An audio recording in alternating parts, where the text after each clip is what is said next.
রাধে রাধে।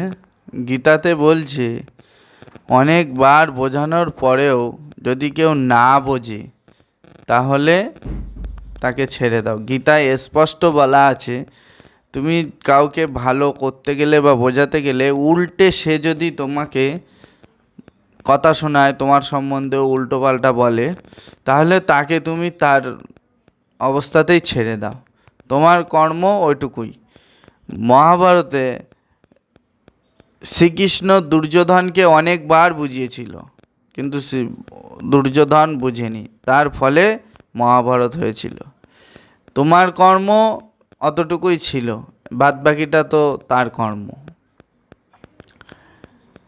তাই গীতাতে বলছে, কেউ যদি তোমার লাখ বোঝানোর পরেও না বোঝে তাকে তার হালাতে ছেড়ে দাও, কারণ সে তার বিনাশের কাছ থেকে শিখতে চায়, সে তার বিনাশ করবে। হরে কৃষ্ণা।